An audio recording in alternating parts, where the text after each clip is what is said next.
This is a recap of week 4. Well done. You've made it to week 5 now, and we're nearly there. Last week you started reading Wesley's own sermons alongside Runyon's book, which will help you put together his system of theology. And I wanted to highlight a couple of things from the forum and our discussions about Wesley's sermon, Circumcision of the Heart. I hope you found it a helpful introduction to Wesley if this was your first sermon to read of his.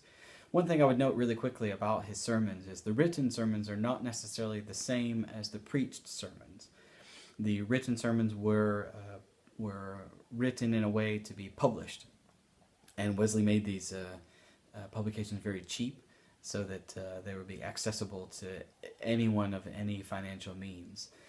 So bear that one in mind. If you wanted to go into your church and preach one of Wesley's sermons, you could do that. But just bear in mind that these manuscript sermons aren't necessarily meant to be read out loud. I wanted to highlight two things that I noticed from our forum discussions this week. One was that a number of you recognized that because this sermon was written and delivered before the Aldersgate experience, a few of you noted that that means Wesley's soteriology was developing, if not almost fully developed, because he claims later on in life that he hasn't changed very much from this sermon, from when he published it later on in life. But his soteriology was being developed before his Aldersgate experience. And this is very significant because there's a misunderstanding of Wesley that says Aldersgate was the key moment where everything changed and Wesley finally got it and blah, blah, blah, blah, blah. Well, actually, no, his theology was being formulated, constructed, embodied. You'd notice that his reading of Law and of Taylor were actually far before his Aldersgate experience. And his delivery of this sermon, which is a brief description, as many of you also noted, of his full picture of soteriology, so full salvation, we might say. So well done for those of you who highlighted the fact that this was written and delivered far before Aldersgate. The other thing I would like to mention is a couple of you noted this, but not as explicit as this. What Wesley was doing may seem new. It may seem like a fresh approach to the scriptures. It may seem like a fresh way of understanding circumcision of the heart. And so he was delivering a new concept, a new idea to these Oxford professors. When in actuality, I think Wesley was actually just delivering his own church's theology to themselves.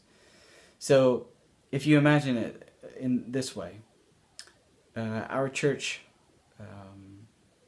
has a certain set of beliefs, we have a certain set of practices, and we perpetuate those things through the centuries, and we tend to emphasize the things that we like, and we tend to not emphasize or de-emphasize the things that we don't like.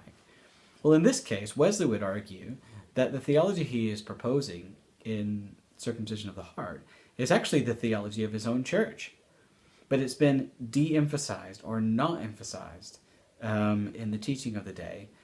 And so when people are hearing this, again, it sounds like they're hearing it for the first time.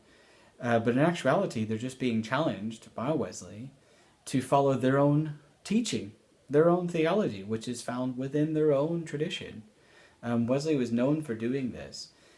He tends to challenge the church to live up to actually what they say that they are and who they say that they are. Ultimately, this led to him being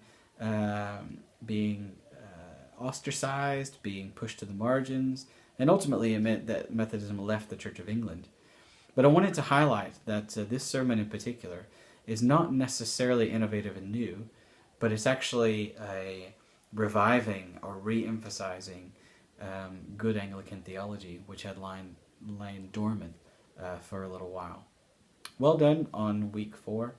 I'll be reading your sermon reviews here in just a few minutes, and I hope those go well. So thank you very much.